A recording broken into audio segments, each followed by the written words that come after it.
ইবাদত তিন প্রকার। একটা হলো দৈহিক ইবাদত, যেমন সালাত, এটা শুধু শারীরিক ইবাদত। আরেকটি হলো শারীরিক এবং আর্থিক দুটোর সমন্বয়, সেটি হলো হজ। এটা সশরীরে উপস্থিত, লাব্বাইক আল্লাহুম্মা লাব্বাইক, সশরীরে উপস্থিত থাকা, এবং মানিস্তাতা ইলাইহি সাবিলা, সেই কাবা ঘর পর্যন্ত যাওয়ার আর্থিক সমর্থন থাকা। তাহলে একটা শুধু শারীরিক ইবাদত, যেখানে কোনো টাকা খরচ হয় না, যেটা হলো নামাজ, জিকির, এখানে কোনো টাকা খরচ হয়। আরেকটা হলো শারীরিক এবং আর্থিক, এটা হলো হজ। আরেকটা হলো আর্থিক ইবাদত, সেটা হলো যাকাত, সাদাকা।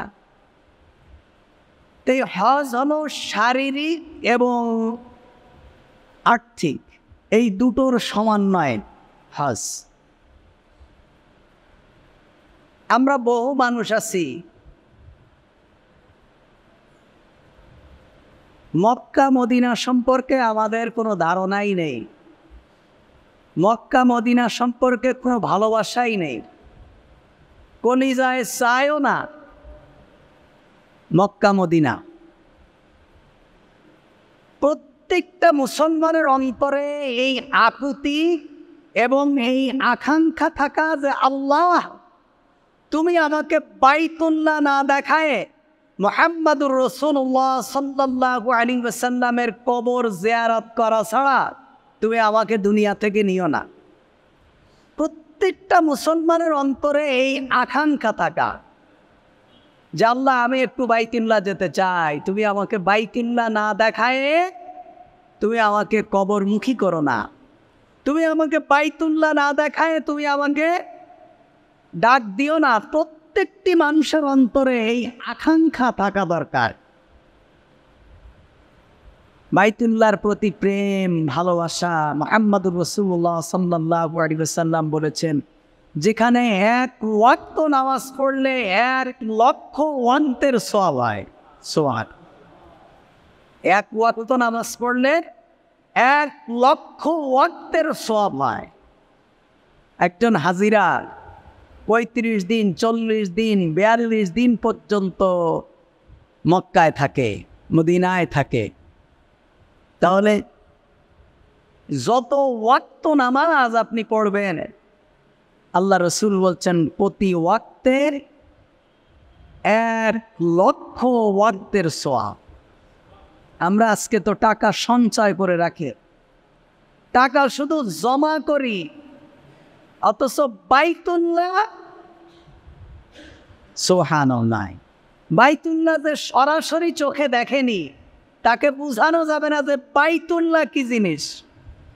যে সরাসরি চোখ দিয়ে দেখেনি বাইতুল্লাহকে, তাকে বোঝানো যাবে না যে বাইতুল্লাহ কি।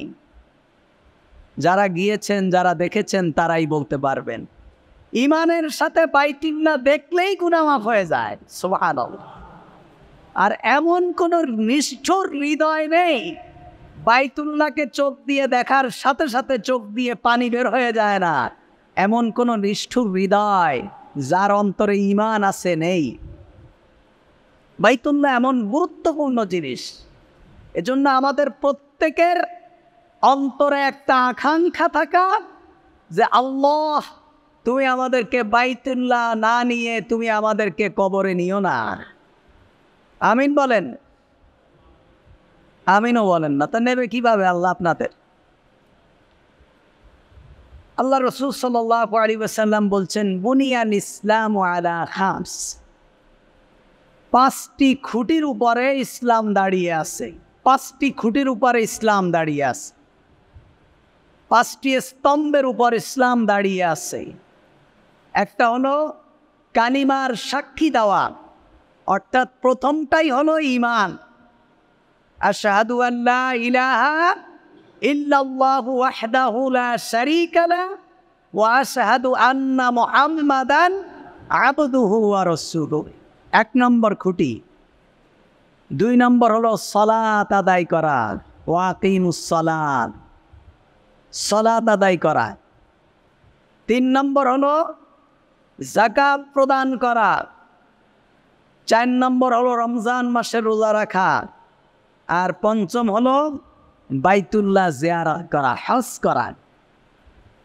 এই 5টি খুঁটির উপর ইসলাম দাঁড়িয়ে আছে। এর জন্য যারা দরিদ্র তারা তো কালিমা, নামাজ, রোজা। আর যারা ধনী, যাদেরকে আল্লাহ তাআলা অর্থ দিয়েছেন, তাদের উপরে যাকাত এবং হজ। নবী আলাইহিস সালাতু ওয়াস সালাম বলছেন, যার উপরে হজ ফরজ হয়েছে, হজ ফরজ কার উপরে? ওয়ালিল্লাহি আলান নাস মান ইসতাতা ইলাইহি সাবিলা। সাবিল মানে রাস্তা। যে ব্যক্তি আল্লাহর ঘরে যাওয়ার রাস্তার খরচ যোগাতে পারে তার উপরে হজ ফরজ। অর্থাৎ মক্কায় যাওয়ার মতো অর্থ যার আছে তার উপরেই হজ ফরজ। এই হজ যার উপরে ফরজ হলো, আর সে ব্যক্তি যদি হজ না করে, আল্লাহ রসুল বলছেন আমি জানি না সে ব্যক্তি ইহুদি হয়ে মারা যাবে না খ্রিস্টান হয়ে মারা যাবে, নাসারা হয়ে মারা যাবে।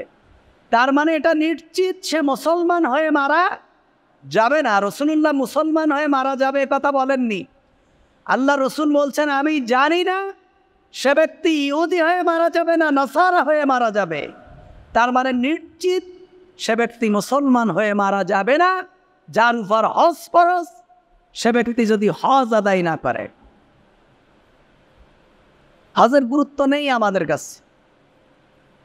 খুব কম সংখ্যক মানুষের উপর এখন হজ ফরজ না, খুব কম সংখ্যক মানুষের উপর। যারা পরিবারে 50,000 60,000 টাকা প্রতি মাসে খরচ করে, বাসা ভাড়া দেয়, 2 তলা 3 তলা বাড়ি, তাদের উপর হজ ফরজ হয় না কিভাবে?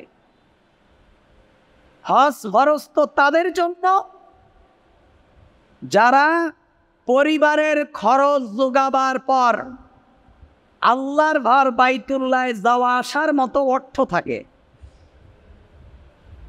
আপনি অর্থ সঞ্চয় করছেন কার জন্য? কার ভবিষ্যতের জন্য?